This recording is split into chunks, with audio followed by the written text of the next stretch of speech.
Do you believe the theories that Putin's had a bit of plastic surgery done? What? Yo, that's my favorite type of theory because it's like completely inconsequential. I love that. Like, I love that, dude. Because it has nothing to do with anything. It's just like, you don't get to learn anything about why he's like potentially paranoid or anything. Like, at least the COVID stuff is like, you know, the long COVID one was pretty funny.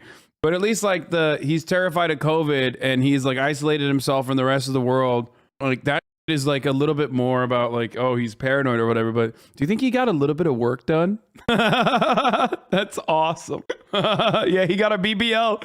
Yeah. He got a BBL. Here's a question. Can Putin nuke Ukraine without fear of Western nuclear retaliation? The same reason NATO won't get involved? No. Also, like, people were making fun of me when I said, like, why the fuck would Putin nuke Ukraine? But like, why would Putin nuke Ukraine? You can't on the one hand be like, Ukraine has natural resources. This is the breadbasket of the East. Like, and then simultaneously say, oh, Putin will just nuke Ukraine. Like, what's the why would they do that? Why would he do that? And proximity wise, it's still terrible for Russian territory. Like the nuclear fallout of that would still be awful for Russia, like actual Russian territory. Winds would blow over the radioactive material. It would destroy entire ecosystems. People think that like a nuke is just like a big bomb. You know, it's like a bomb, but just bigger than like a normal bomb that you would think is big. If you're going to nuke someone, you would not nuke someone right next door. You would nuke someone far away. Why would he invade? You can never tell what the moves he's making recently. You know what? You're right, dude. I did say Putin would never invade Ukraine. All of the reasons as to why I claimed Putin would never invade Ukraine because it'd be insane are now unfolding right in front of our eyes. However, you know, there is, again, no reason for why Putin would nuke Ukraine. So maybe he'll do it. Okay? Who knows? I don't. I'm not inside of his brain. I don't know. Here's a simulation of a nuclear blast in a major city. Stay tuned. In the meantime, I do have something to share for you today. I generally reserve this channel for my own independent projects, but recently I've been working with the folks behind the Nobel Peace Prize, and not only have they been wonderful to work with in terms of support and creative freedom, but they have allowed me to post the video here on my channel. So thank you to them, and here's the film. I want y'all to understand something. The unimaginable happened. A major city is hit by a nuclear weapon. Now, no number could account for all the devastation that would result. But we can put a number on the deaths. At least we can make an educated guess based on our understanding of what nuclear blasts do to city structures and people.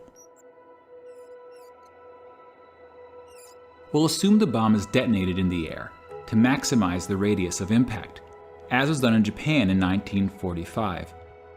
But here we'll use an 800 kiloton warhead, a relatively large bomb in today's arsenals, and 100 times more powerful than the bomb dropped on Hiroshima. Upon detonation, a fireball as hot as the sun would expand to a radius of 800 meters. Those near the blast would be vaporized. And within a 2-kilometer radius, all buildings would likely be destroyed. And we'll assume that virtually no one survives inside this area. Real or fake? Which, based on population density, would start the death tally at 120,000 people.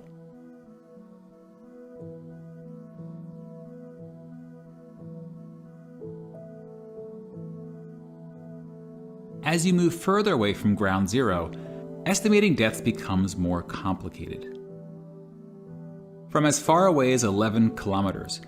Just look at how bad Chernobyl was, and it still isn't. It doesn't blow up, and that's it. There's years and years of nuclear waste. Yeah, I think the nuclear fallout of Chernobyl is worse than the nuclear fallout of a nuclear bomb, if I'm not mistaken. I think that like a nuclear bomb is a one and done thing, and it's like up for like 3 like you can I mean, I guess it depends on what kind of nuclear bomb that we're talking about, but yeah, the meltdown is ongoing and steady radiation for an entire region. Whereas with nuclear bomb, like you can live there. 21 like the savage. Like you can clean up the area and then continue living there after some time passes. However, proximity to a nuke is still pretty significant when you're having a conversation about like Russia launching nukes at Ukraine, especially if you're talking about like their interest personally in like taking an area. The radiant heat from the blast would be strong enough to cause third-degree burns on exposed skin. Hey Has, thanks for everything you've gotten. And as you get closer to the blast, you're the best. The heat becomes so intense that clothing, even skin, would ignite into flames. That said, most people in the city would be indoors or otherwise sheltered from direct exposure. Can I get a summary of all that has But the happened very so far structures in that Russia? offered this protection would then become a cause of injury, as debris would rip through buildings and rain down on city streets.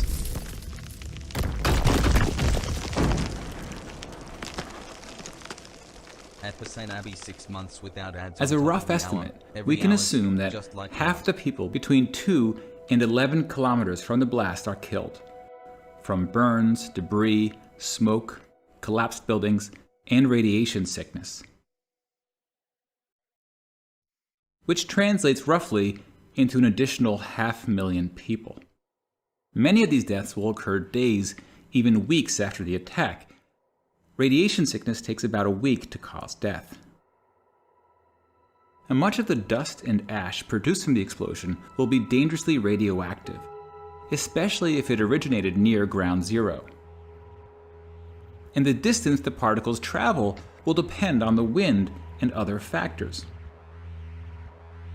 Now, since this simulation is of an airburst attack, it will produce significantly less radioactive fallout than ground attacks targeting missile silos or bunkers. So we'll go with a relatively small number of deaths outside the 11-kilometer range. If it were a surface blast, the fallout deaths could surpass all other deaths combined, but it's a very difficult number to predict. In theory, radiation deaths can be reduced if people can avoid exposure to the fallout, especially during the critical first few days. Fallout shelters were common during the Cold War, but people rarely build shelters today. And schools no longer practice nuclear war drills.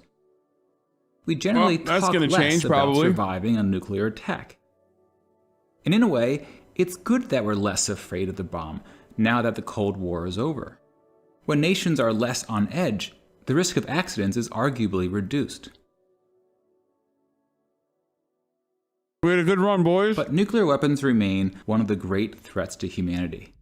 And today, we're entering a new era in nuclear weapon history.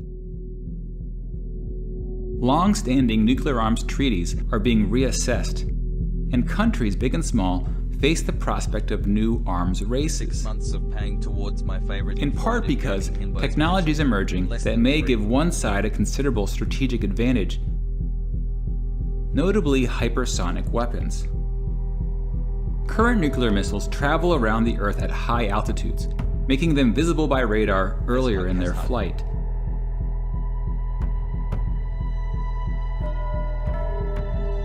Now, some hypersonic vehicles travel close to the Earth, through the atmosphere, at least 5 times the speed of sound, giving defending countries far less time to react. And remember that some of the most perilous moments during the Cold War occurred when countries maneuvered to reduce their opponent's reaction time. And the less time countries have to react, the more likely an accident will occur, or a rash judgment. And then you have smaller nukes that blur the line between conventional and nuclear weapons, providing a more slippery path to nuclear escalation. Now, for ordinary citizens, nuclear weapon policy may seem like a complex, even intimidating topic. But leaders often consider public perceptions when making policy. In many countries, voter opinion is an important factor. Whether you believe nuclear weapons have made the world safer, Bro, that's why I'm saying, like, if you're If you're a government, dude, you want to build a nation, brother, you need one of them shits. You need one of these, okay? Straight up, if Ukraine never gave away its nukes, they would literally not be in this position right now. They couldn't even use the nukes. The Hasan doctrine is alive and well, boys. I'm sorry, okay? I'm sorry. I have to be truthful. Hasan doctrine is you need nukes. Never give up the nukes, okay? And nuclear shelters don't work. Like when a tactical ad break comes at the top of the hour. Hassle. And you need to run for a nuclear fallout shelter. And the only thing you have in your hands is something that actually does help, which is a $5 a month subscription or a Twitch Prime, which is free. Hassle. See me there, leave me there. I'm not leaving Ukraine. Or if you're lucky, maybe you can face it by getting gifted a sub. A gifted sub is like someone is like, yo, I'm going to a shelter. Do you want to come? Fun fact, Switzerland has the most nuclear shelters, like the most nuclear shelter space with respect to their population size in comparison to every other country on the planet. Switzerland has enough nuclear shelters. Yes, even more than Albania, a country famous for its bunkers. They have enough nuclear fallout space or nuclear shelter space for, I believe, like their entire population plus like another third, right? Kind of weird, Switzerland. Anyway, here's the 1 minute ad break now. Thank you, Teddy Dasher, for the 5 tier 1 gift subs. Okay, let's continue. Or more dangerous. Both sides generally agree that the bomb brings an unparalleled risk and that there are things we can do to reduce the risk. Like minimizing how many countries get the bomb, or scaling back Cold War arsenals, or stabilizing technology races, or pledging to never be the first one to strike. Such ideas have often resulted in signed treaties, some of which have held for decades. Some are at risk of expiring, and some just need a final push to become activated. By being steadfast in these efforts, and not walking away from diplomatic achievements, we can continue the work of ensuring that this nightmare simulation never becomes a reality. If you would like to learn about specific policies that could help reduce the risk of nuclear war, Hiroshima before and after.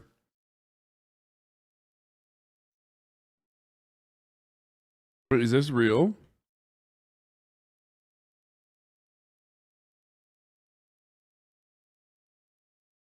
%95% of the destruction is because wooden houses burnt over days.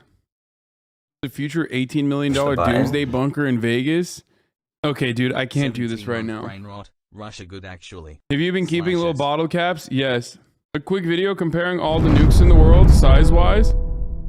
I mean, not that it matters. I feel like the size of the nuke does not matter. Oh, this is showing like, you know, the blast size of bombs versus a nuclear bomb.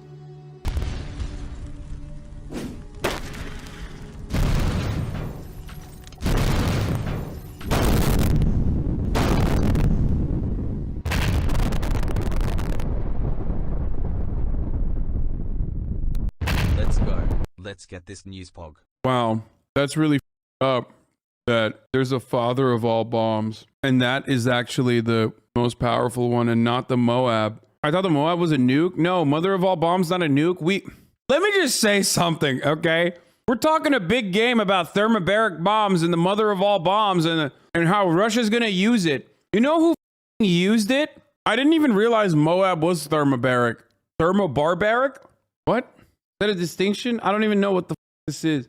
We did, by the way, for the record. That was like the first thing that Donald Trump did was literally drop a Moab.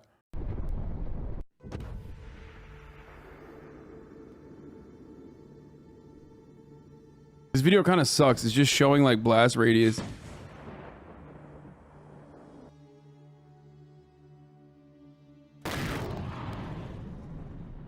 Little boy atomic bomb uranium used on Hiroshima, Japan, World War II. Batman atomic bomb plutonium, deadliest bomb used on civilians, World War II. Callback bomb 1 ton. Radiation fallout worse than blast. This is, I think, the worst video I've ever seen on this. Like, it's actually the worst video I've ever seen on this. Like, there has to be a better video than this. Am I crazy? it's like incredibly scuffed. I can't watch this. I'm sorry. That other video was really good though. Okay, let's see. Ford suspends operations in Russia until further notice. International Court of Justice will hold public hearings in next week over accusations of genocide in Ukraine. Wait, what? Oh, they're going to look into Ukraine and whether or not there's actual genocide happening in Ukraine. That's what they're doing. Okay. All eyes on Putin as crisis escalates. What's happening there in Ukraine. All eyes also on Vladimir Putin as this crisis escalates. Our foreign correspondent James Longman has the latest from Moscow on Putin and his inner circle. James, hello. Wait, why is Ukraine the West's fault from 2015? Turns out you agree with Henry Kissinger. Dog, this is not Henry Kissinger. This is John Mersheimer. Henry Kissinger doesn't agree with me, I don't think. What the do you mean? Turns out I agree with John Mersheimer. Oh, yes, I do agree. And I have shown clips of this. Yes, John Mersheimer says that leading up to 2014, there was no conflict, no escalations whatsoever. He doesn't get fully into, I mean, I don't know, actually. He might actually get fully into like the Euromaidan protests and like what it turned into. I think one of the most unacceptable parts of this was EU recognition being considered an act of aggression. I don't believe that. I don't think that like EU recognition inherently is an act of aggression. I don't think that's Western imperialism, even though like they are going to take advantage of Ukraine and Ukrainian, cheap labor in the same way that like EU did for Poland.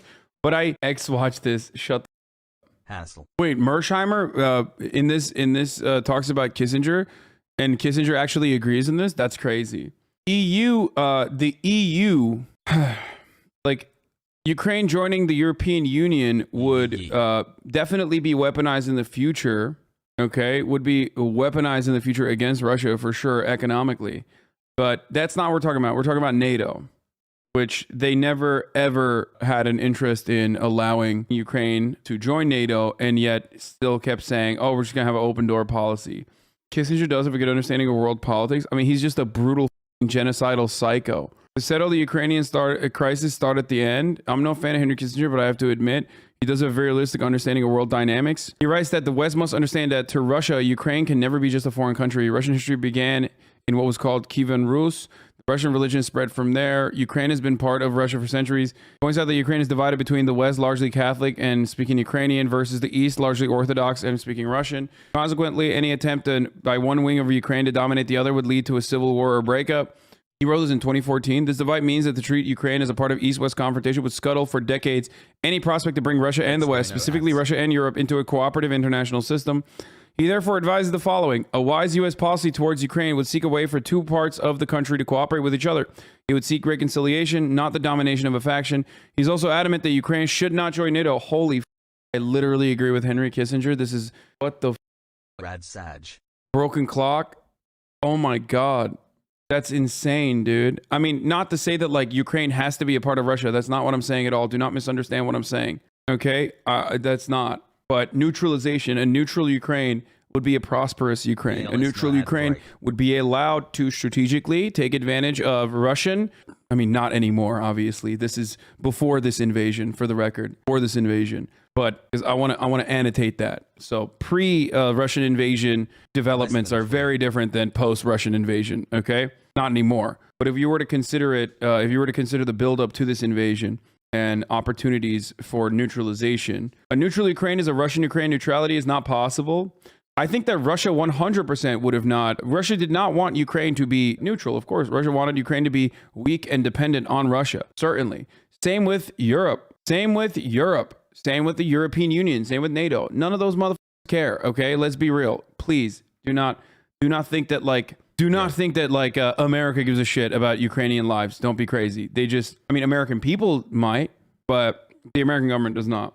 No, I meant neutral in the form of neutral like Finland. Finland is a neutral country. Finland is not a NATO country, but an EU country.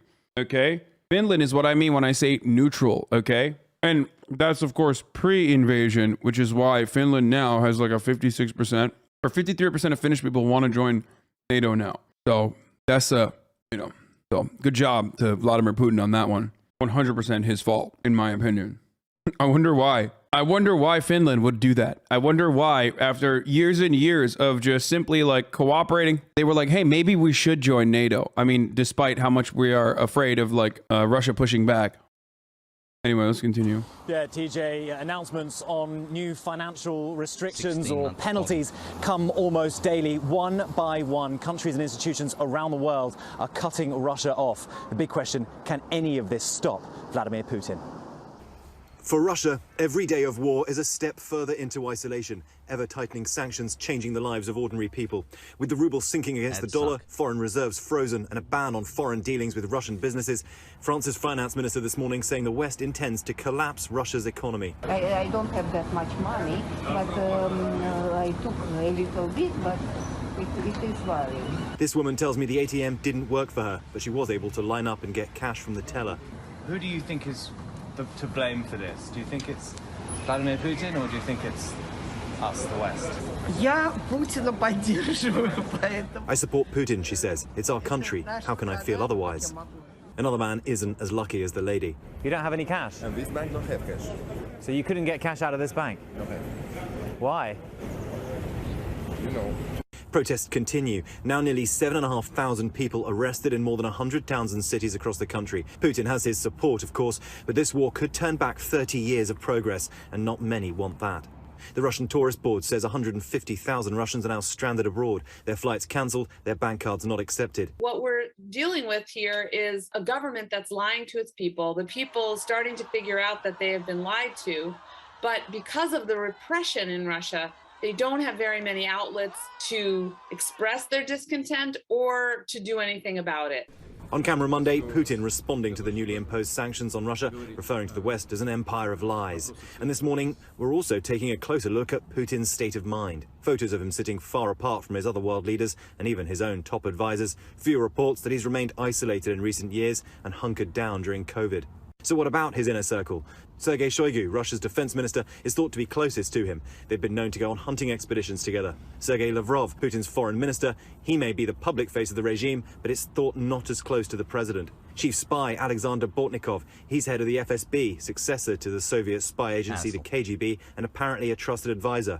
Those closest to Putin share his Cold War mentality, so even if he is listening to advice, it may only be what he wants to hear.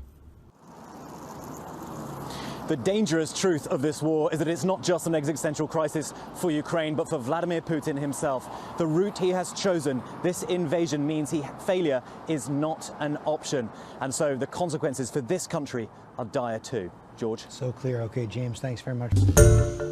Vladimir Putin is a COVID skull, dude. He is very, very scared of COVID. Like, he might not be a COVID skull in his personal life, but he's definitely terrified of COVID. Retired Marine Colonel Stephen Ganyard. And Stephen, you heard Ian say the battle is closing in. Putin is ordering in Chechens. He's ramping up the air attacks. This battle is clearly reaching a new phase. Do you believe the theories that Putin's had a bit of plastic surgery done? What? Yo, that's my favorite type of theory because it's like completely inconsequential. I love that. Like, I love that, dude. Because it has nothing to do with anything. It's just like, you don't get to learn anything about why he's like potentially paranoid or anything.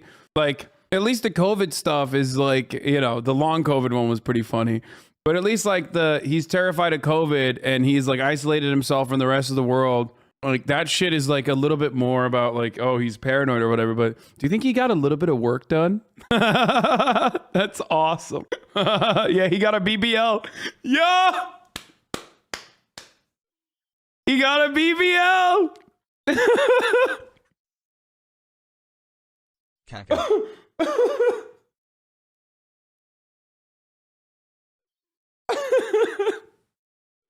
No, dude. Yeah, he got a BBL and it you know, didn't poison his blood, but it poisoned his brain.